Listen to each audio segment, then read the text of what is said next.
Welcome to Expedient Means with Lin Aiwei on Time Monk Radio. Lin currently resides in China and is a founder and head teacher of Guizhou Philo-Cultural Society. He has extensive experience in Buddhist and Taoist meditation, Qigong, martial arts, and traditional Chinese medicine. To learn more about Lin, please visit his website at www.guizhenhui.net. Tonight, Lin will be discussing the elimination of arbitrariness. And welcome back, Lin. Hello. Yep, we are continuing our little series here on the Noble Way. So this first section is eliminating, before it was eliminating your will on others, the imposition of your will. Now it's eliminating arbitrariness, eliminating this characteristic, this habit that we may have. So do you want to define arbitrariness for people? Yeah, hold on, let me go check on Google. You gotta go check. I'm kidding. Just give us an arbitrary definition. Well, if you just think it's like, all right, I'll just tell you what it is. The trait of lacking a sense of responsibility and not feeling accountable for your actions. And then people will feel a little untrustworthy. So it's more like, because one doesn't want to take responsibility for the things they say and do, and perhaps think, other people begin to feel, just the person is untrustworthy. The person is not someone they would want to, lend money to and expect to get it back or ask for help. Could you say it's just sort of flippant, not very well thought out decisions, I guess? That is part of that too. I mean, what's the other part? Well, I mean, that's just what happens because of the overall lack of, taking responsibility for one's actions in general. Just maybe talking bad behind someone's back, and then you're called out on it, and then there you go. You're like, I didn't do anything. I didn't say that, and blah blah blah. But then this person is known to be that way all the time. Or you borrow money, or one borrows money and just tries to keep pushing it off, not to pay back from anyone, be it, credit holders or government or friends or whatever, loan sharks. Or what about, say, you had $10 and you had a couple people asking you for money. One of them was a charity and one of them was an alcoholic out in front of the liquor store, and without thinking you just kind of gave your money to the alcoholic, right? That's just sort of, I guess you could say, an arbitrary decision. And because you didn't really think it out, the ramifications of you giving that person the money are probably not going to be very wholesome. Yeah. It goes into many different levels. I mean, you can go into the mental aspect of it, where we're thinking of specific things, or even thinking of how a person would be, or how a person should be, or how you want a person to be, or about how you want a situation to unfold, or even how you would wish to influence situations that you experience, but you do it by thought. Most people do this every single day without realizing it. Some people do it consciously, where they are totally imposing their will, which goes to our first part, upon a situation just with their intent. And when things turn sour, nobody wants to say, "Hey, it's me. I did it. Sorry." Should I save my knuckleball for later? Oh, this is harder. This is a knuckleball. Yeah. You want me to pitch it? Go ahead, pitch it, baby. What if, on the other side of the spectrum, you are looking at what somebody is doing and you are assuming that they're making an arbitrary decision or doing something arbitrarily, and it's just that maybe you don't recognize that there is sort of a thought process behind it. And we can roll this back to like the I guess the crazy wisdom traditions, or like some of the stuff that the Zen masters do, where it seems like they're doing arbitrary type things, but I think it's really designed to sort of snap you out of your thought process. If one is conscious of what they're doing with a specific decision, then It's not that they're held responsible for it. For example, if you are a teacher or one of those Zen masters and you do specific things that seem to be arbitrary, you do these things where it looks like you're very flippant and you don't care, and the student is left with this big weight on his shoulders because of what you did or didn't do,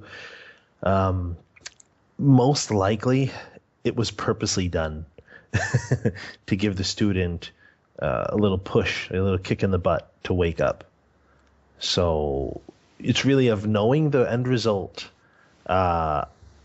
is being the most important aspect when someone is working on wisdom, from the wisdom mind, not from the false thinking or just flippant conscious mind. So it's a little different. I mean, we have to give that faith to knowing that a person with wisdom is doing that. I guess sometimes it's just, even if I look at, say, my children, right, sometimes they'll think that I'm just making, arbitrary rules or arbitrary decisions.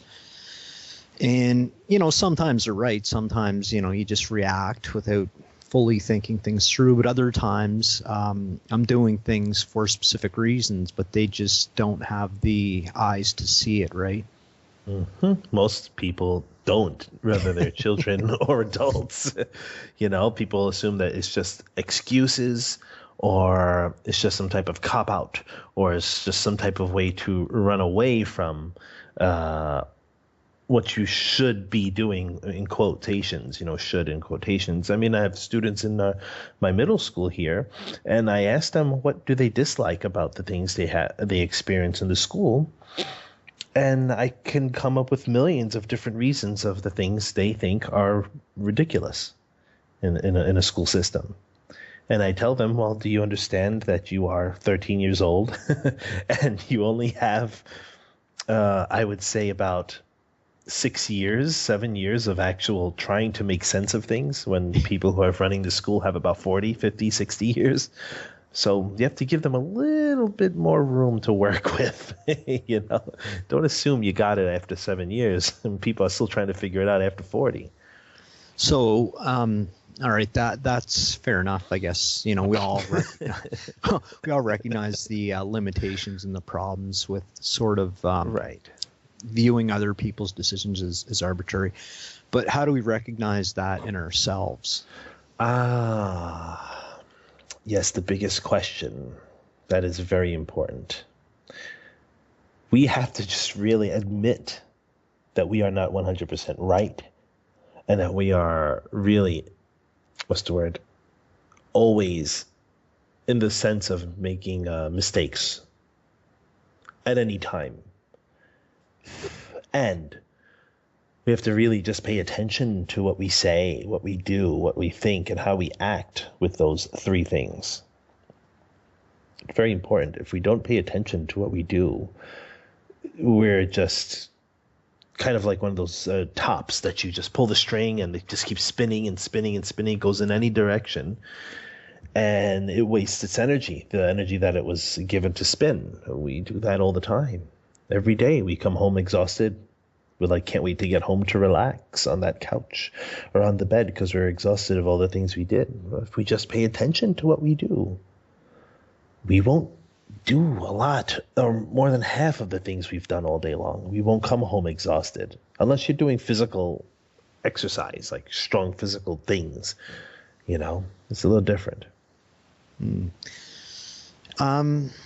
Can I don't know, this is kind of a crazy question too, but can arbitrariness ever be beneficial, or is it always sort of a negative thing? It goes back to what you said before, if you're that teacher or the parent who is doing specific things just to either piss off the student or the child, just to give them a little push, a little stress, so they can experience different states of mind and make some responsible choices, or try to make some choices to exercise their critical thinking skills. That's different. But that's not true. That's not truly arbitrary, though. That's just has the appearance, right, in the Yes, mind. yes, which we have to make clear on that, because people are going to say, well, what about this and what about that? And it's just dragging out the conversation. So if you're doing it consciously, understanding what the outcome is going to be, or at least what the probable outcome is going to be, so you have some type of a quote unquote control, and how you want to make the plant grow, if you want it to grow to the right or to the left, it's different. If you're just making excuses or making decisions or doing things or acting specific ways without a care as to what is going to happen afterwards, and then you personally know in your heart that you're going to have some backlash from it, well, then that's not good at all. So what if somebody was saying, well, that's the way of the Tao, right? You don't have to, you're not supposed to dwell on outcomes. You're just kind of living in the moment, and you're not.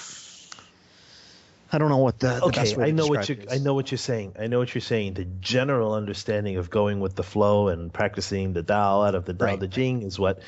It's basically, you don't have control over everything. You don't want to try to have control, because that's not the natural way. You just let things go and just be there like a leaf in the wind, blowing here or blowing there. Right. Okay, that is actually a superficial explanation of, oh man, it's wrong. Sorry, I'm going to just point it straight. It's just wrong, because that is not the great Tao, if that's actually going to be considered it. We'll put it into two categories here. One, the actual thing, and two, exactly what we just said. The flying in the wind, blowing every which way from heaven to hell. Okay? All right, and everywhere in between. The one where you're blowing all over the place, or going everywhere, or just going with the flow, is very ordinary. The being in line, or being in touch with the flow of nature and whatever people think the nature is that they're talking about, that's actually very ordinary. There's nothing special about that. It just seems special because a great amount of the population on our planet is searching for a materialistic lifestyle. So, anyone outside of that realm of materialism looks a little strange and special. So the light shines on them more. But that path is not grand. That's ordinary. It's like knowing what's going to happen tomorrow is very ordinary. 10 years from now, it's still very ordinary, because it's just entering the room of awareness. So no one still has reached that sagely state yet. But we're talking about the great Tao. It's not about control either, and it's not about knowing the outcome. It's simply knowing what is the root cause. It's simply knowing what is being planted. The outcome is inevitable, and that is already known. So the only way to actually control how this flow is going to go is to just plant the right outcome. So it's called wisdom. And if that is without discrimination, then one has already entered the room of the great Tao.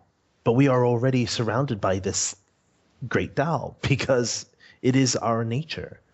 But it's not our discriminative nature. So it is what everything is within. I guess maybe it's sort of false thinking to view the man of the Tao, who's always sort of does the right things almost effortlessly. I guess maybe arbitrariness is not the right term to use for his outcomes, right? We won't know unless we know his state. I can walk in the school all day long, walking around, pinpointing this thing wrong and that thing wrong with that person, but I just may be the biggest asshole of them all. Right? Who am I to judge anybody else? So when I have people who would say to me, teacher, or like my students, I love this question, what are we going to do today in class? And I look at them and say, we're going to watch your friend dance. What? Yeah, I'm going to call your friend, that guy over there. I'm going to call him, make him wear a skirt, and have him dance in class today. And then we're going to talk about it all 40 minutes. Really? Yeah. Oh, man. And the kid actually believed me.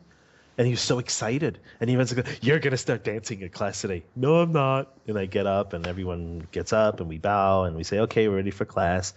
And then I just go on to class as normal, and the kid's sitting there anxious with his foot tapping, looking at me, smiling. When are we going to do it? When is it going to happen?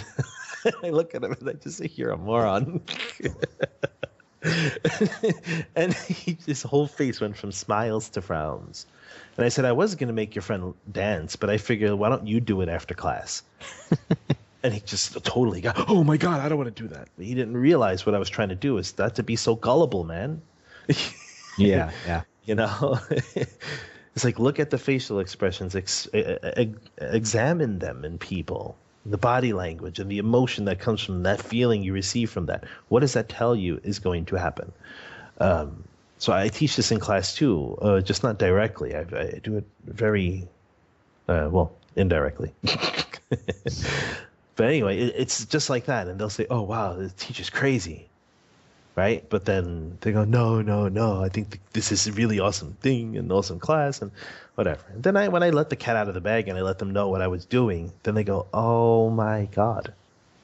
Okay, I get it now. I get it. All right.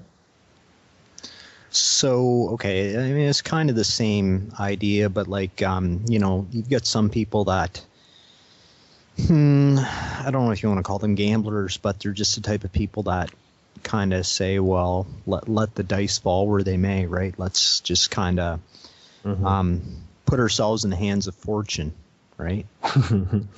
What would you say to those people? It's just like, why don't you just tie a leash around your neck and let the person next to you pull it for you? You know, hey, I'm going to pull you into the bathroom here and lock you in there. That's where fate's dealing your hand, buddy. You know, or I'm going to pull you right in front of the car. That's just where fate goes. Why would you want to walk blindly and just be blown? It's like throwing wings on your back and you can glide in the air. And, oh, I don't want to tilt my head to the left. I just want to fly straight into the friggin' mountain because that's where the wind pulls me. Doesn't make sense.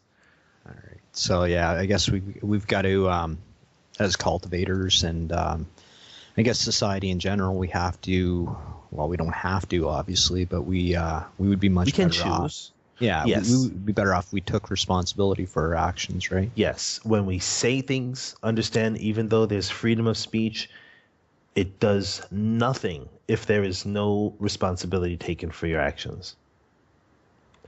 Okay, so we can talk all the things about this person or this government or that politician or whoever. Just because we have freedom of speech, most people just say whatever the hell they want and get offended when the other person says, why did you say that to me? What's wrong with you? I mean, people do need to realize that freedom of speech is just a written law for humans, made by humans. There is no such thing as having any type of freedom at all and no freedom at all. This whole concept of freedom is just a construct in your mind that is created by those who are in a position to control or to put some type of stability or some type of, my English is leaving me. It's just to put some type of order so people can function together interdependently. But what that does is, over generation after generation, those who are in that position to create this illusion of order end up using it or usually end up using it for their own benefit, egotistically, energetically, to manipulate, to control, to feel more power, and to embrace the fact that they can push this power to any corner of the world they wish. We who believe that there is a freedom are slaves to that idea that there is freedom and it can be taken away. And then when we don't believe that there is any freedom, but it's just that there is no freedom to give and there's no freedom to take, there's something else that happens. There's a thing that's cut off, and that's called the chains of your own mind. You cut off this view that there is something that can be taken away, or that there is something that has to be gained or held on to. It's all in this mind that we create. So when we're talking nonsense or doing things here and there just because we have this law that we can do so, we also have to take responsibility for the actions that come after that. Just because there is a protection on law for what we can do as a freedom of an expression doesn't mean that we are totally it doesn't mean that we are not going to take or not going to get what we give. It will come eventually. You can see it. If I turn around and call someone some racial name, and I say, well, it's just my freedom of speech. I can call you whatever the hell I want to call you. And that person gets angry, so angry and so angry. And I just still decide to call whatever name I want to call the person. And what happens? I can get arrested or can get into trouble for causing some type of instability, emotional instability, or mental instability in this person. So it's not about freedom of speech. It's about what my speech had done to this person. But if that person goes and shoots me or beats me up or something, the person goes away for assault, and I can sue them for that. But then if it wasn't for my actions on that person, he would not go into some emotional rage and take that out on me. So you see how both things have a responsibility. Both outcomes these people are responsible for that. I do. That's why the sage says, right? The sage says, if you have nothing nice to say, just don't say anything. It doesn't make sense to. And I think, like, from a larger perspective, arbitrariness sort of breeds a sense of injustice and a sense of resentment in people. Mm-hmm. It doesn't matter what position in society you are in. If you're not dealing with the things you have to deal with, man, people will just forget all the spiritual nonsense. They'll go up in arms. They go crazy. Well, and that's why we have society. The laws, right? And on that note, and I don't know if you have anything off the back of your hand, but from a Confucian perspective, what's the view of arbitrariness? Nice, very good. It is literally doing what you say you're going to do, acting in the way that promotes peace and justice around you, and keeping your thoughts in a proper manner so as not to cause your own disruption energetically, emotionally, and even physically. It's really a whole entire cultivation method just to keep yourself in a state of stillness. Really that simple. I mean, I could go into Confucius said this on arbitrariness, and Confucius said that about this, and this thing about that. People, you can go and find the Analects and go check it out. Read and investigate the actual meaning of these things instead of listening to some guy who writes an article or writes a book on what he thinks he knows. Get it from the people who know. Go to Confucius Institutes. Go write to people who are scholars in Confucianism. Go find out and ask. Come to China and ask. I mean, come on. It's a whole entire country, 1.3 billion people. A good portion of these people have studied this all their lives. They can give you a straight up, down to earth answer. So I rather people go and do that instead of just get it from me in 5 minutes. Yeah, no. It's always good to go to the source and go to the source. Also check a couple different versions because things get lost in translation and things get interpreted differently through translation. And usually, if you look at 2 or 3 different versions, you'll sort of get to the root of the matter, so to speak. Yes, commentaries on the Analects and on a lot of things in Confucius dialogues for the last 2,000 years have 2 or 3 really, really, really good commentaries. And people have investigated commentaries and commented on those commentaries also, because it helps to broaden the idea of what we consider to be wise discrimination. Okay, you get to make sense of what things are. Okay, it's like this. In my school, I teach meditation to the students and for our cultural department. So we have about 300-400 students who are learning meditation. And I throw in 5 minutes of teaching meditation. Okay, go do this and do that.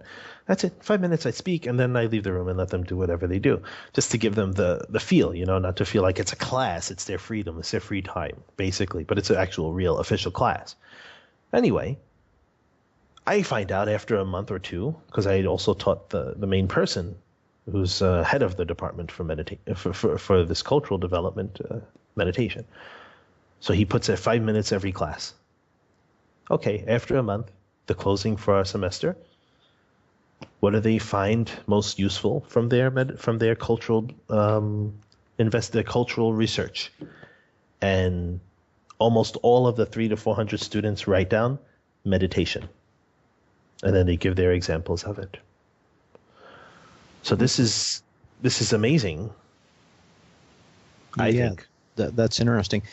Sort of a segue, but I know I've read recently that even over here, some enlightened schools are actually determining that practices like yoga and meditation are giving the students better results than like Ritalin and ADD drugs. Yeah. And then that's a whole other ball of wax. Like, you can get into the side effects of all that, and there's numbers why it would be superior. But it's good to see that some of those things are happening over here. That's really important. I mean, I just put it this way: unless you totally are in a physical need for drugs, medical, legal or illegal, you're in this physical specific state where you cannot function motor-wise at all. I mean, really at all. Then you need a little booster, fine. But if you don't need it, or if there's some way you can fix it, or there's still some hope, do it yourself. Why have something from the external field come into your body to do something you can do? It's just that there's laziness, lack of taking responsibility for oneself and one's actions. Do it. Do it. And fix everything. There goes your meditation, your yoga, your Tai Chi Chuan, your whatever it is. Okay? And in terms of this, we want to eliminate the idea that we don't need to take responsibility for us, or whatever experiences we experience are someone else's fault. The bad are someone else's fault. The good is our fault. We want to eliminate this view. We want to eliminate this habit of not taking responsibility, or even considering that what we do can cause others problems or conflict or some type of hardship whatsoever. We want to keep to our word. Do what you say. And people will find you appealing, trustworthy. They want to be near you. Why would you want people to be near you? It's just a saying. That means you will always have good people around you, even when there are crazy people around you. So from a cultivation perspective, sort of, I have a feeling I know you're going to answer it, but I'll ask the question anyway. Could one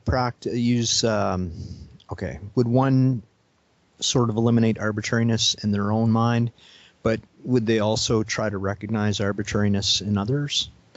If one is clean, basically, if one is doing this and they're pretty much solid, let's just say that they got it to a point where they say and then they do what they say, they are pretty well taken care of by them. They've done things well, okay?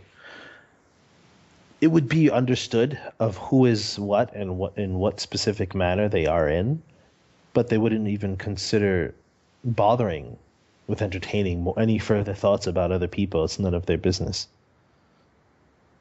You just basically know, okay, I don't, why would I want this person in my life? I don't need those people around me. So it's not a good idea to call people out? Why call them out? It just causes more egotism, which is further down the road something we want to eliminate as well. If I call out, this person sucks at cultivation, what the hell am I to say? Even if the Buddha came down and said, hey, that guy's a moron, he doesn't know what the hell he's doing, look at it, you got horns growing out of his head, he's not cultivating anything special. And then he starts to make fun of him or starts to even talk even worse about him. That's not a Buddha. Buddha's like, look, this guy is hurting himself. All right, you know what, when the time comes around, he'll get it. Let him sort of punch himself out. Pretty much, you can't really help someone unless they're willing to be in that position to accept it. So usually the most greatest changes in people's lives is either when they're emotionally screwed and they feel all hope is lost and they let everything go. And they're like, okay, there's nothing I can do. And they know that truth in their heart, there's nothing else they can do. Then that's when they're most likely to make changes. Or if they just consciously make the changes, say, I don't want this anymore. I got to change. Okay, now they're open to a new teaching. And again, it's go back to that. You don't. Sometimes you think you know all the causes and all the conditions, but sometimes you don't, right? So it's possible you could again think the person's acting arbitrarily when in fact, maybe they're not. So I guess that's something people have to be careful of. Right. Just not even bother judge others. Right. I see this also with people in martial arts, and people in philosophy, people in their artwork. This guy, look at this thing and that thing. They don't know what the hell they're doing. Oh, they can't use that, or this is useless. Or how do you know? Just because you think you have 10 years experience, 20, 30, 40 years experience, that lets you know that you can see exactly this person's whole concept of what they're doing. I think that's hilarious. So I don't bother. I used to when I was 20, 22. You can't use that motion. That's stupid. That's useless. And then afterwards, wait a second. No, it doesn't matter. Who cares? Who cares? Yeah, that's that person's state, and let them be that way. So it you're doesn't saying change if they're good people or not. Are you saying modern art is not arbitrary brushstrokes on the canvas? It's like, oh, look at this. I made a line here. I made a line there. Oh, look, I made 2 lines. This is the whole art of the world. I don't know. All right. So from a cultivation perspective, how does one go about eliminating their own arbitrariness? Little by little, we have to understand that whatever we do, there will be an outcome. So we have to take that on our own shoulders because it comes from there. Not on our shoulders, but it just comes from our own mind. So every day, simply take small things. Be conscious of what you say, even what you see, what you hear, how you're going to react with people. This is very important because if you can catch yourself before you do based on a reaction, you most likely will choose to not react. And if you do have a reaction, it is also best to investigate. Why do you feel this reaction is going to serve the purpose of whatever you think you need to fulfill?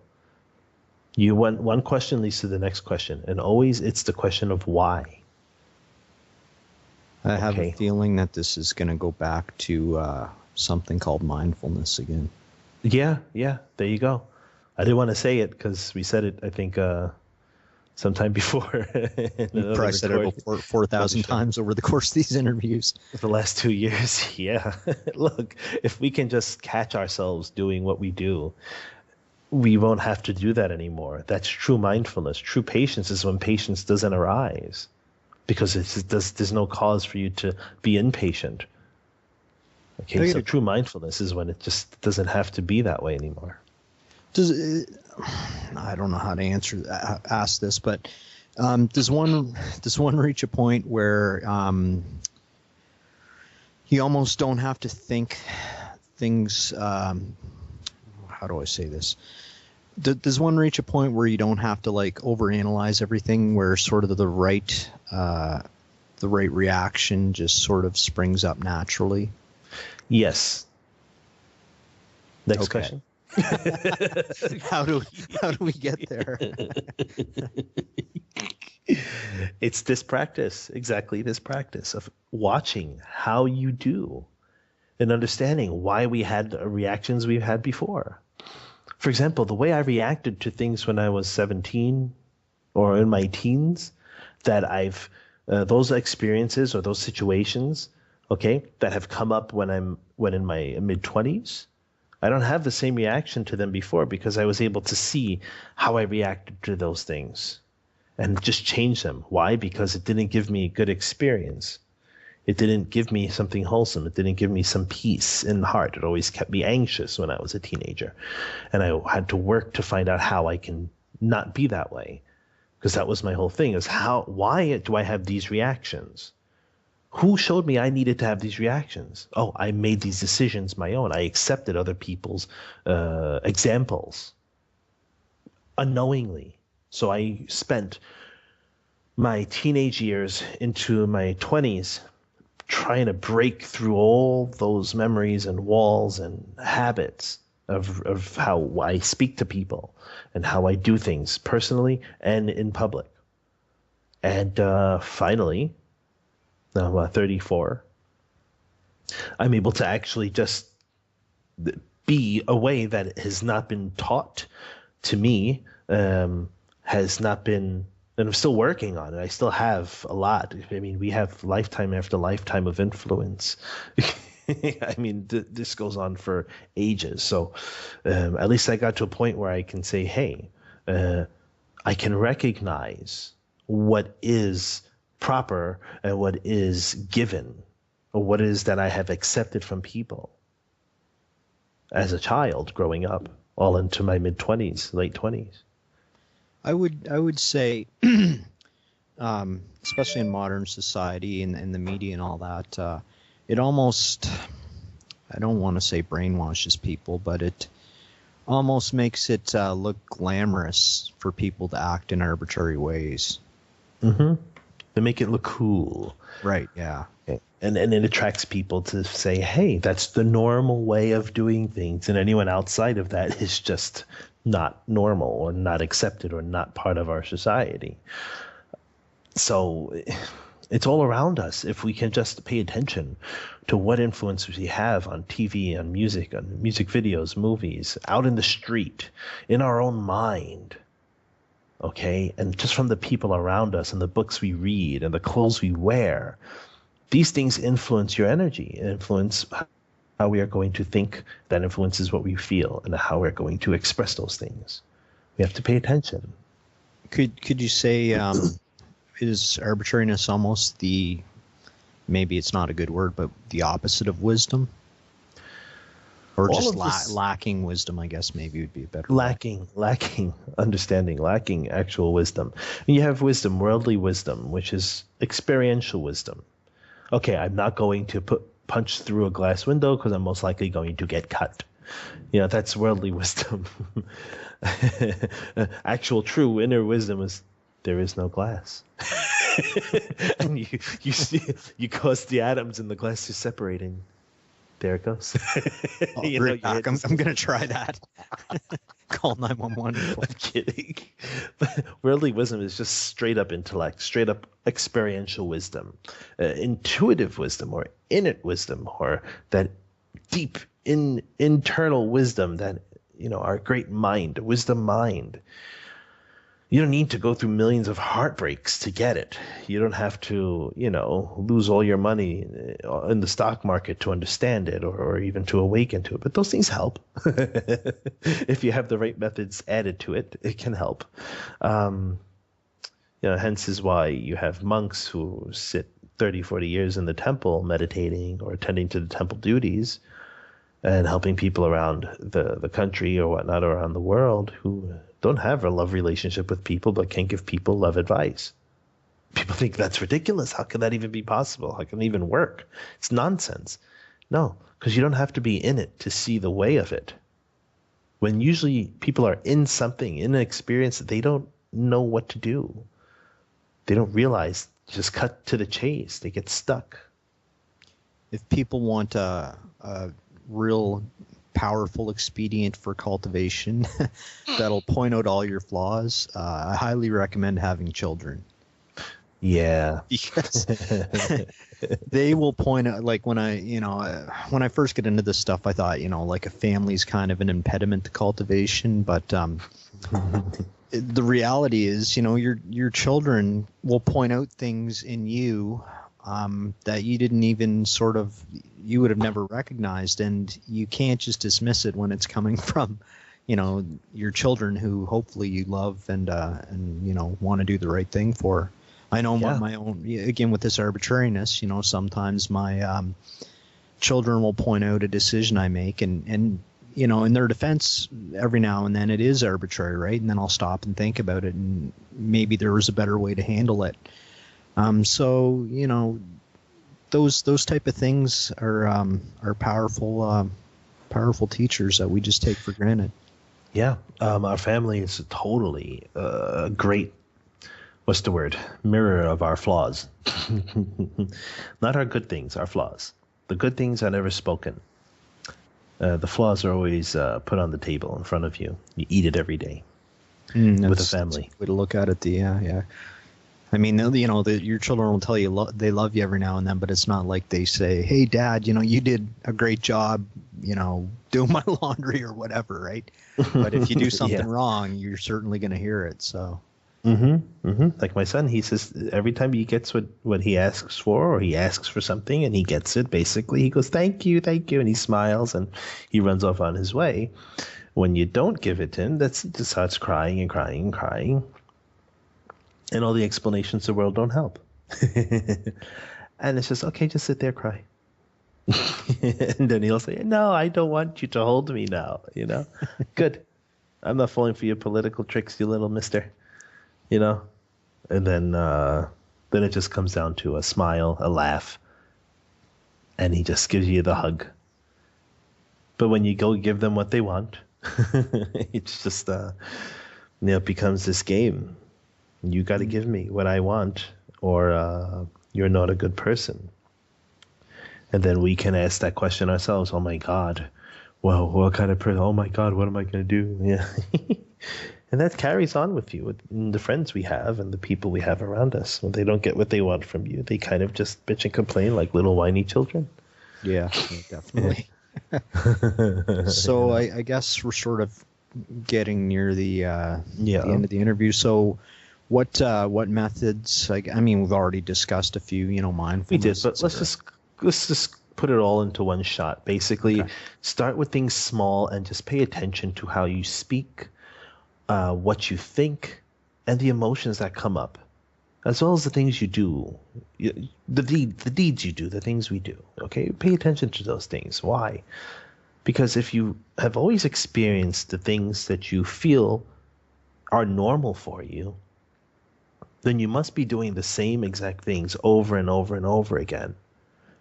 We change our lives when we change our habits and our perceptions of things, which in turn change our emotions, and vice versa. So we just need to pay attention and do the small things first. Like, how do you wake up in the morning? How do you feel? What is the first thing you say to yourself in the morning? And then that'll just tell you, oh, I hate getting up every morning. Okay. That just tells you your whole day is going to be like that. Or why you want to carry that kind of thing. It's like stabbing yourself in the back or stabbing yourself in the chest. You can't really stab yourself in the back really deep down there, only in like your neck area. But why would you want to do that? I had to check to make sure, so I'm just like punching myself. And no, I can only reach like my, trapezius. I try to experience what I tell people first, So if I can't kill myself stabbing myself in the back, you can't do it. Yeah. It's your own hand, but I'm just kidding. Pay attention to the things you do. Start out small, and then eventually, when you get a handle on those, go deeper and deeper, and sit in meditation, please.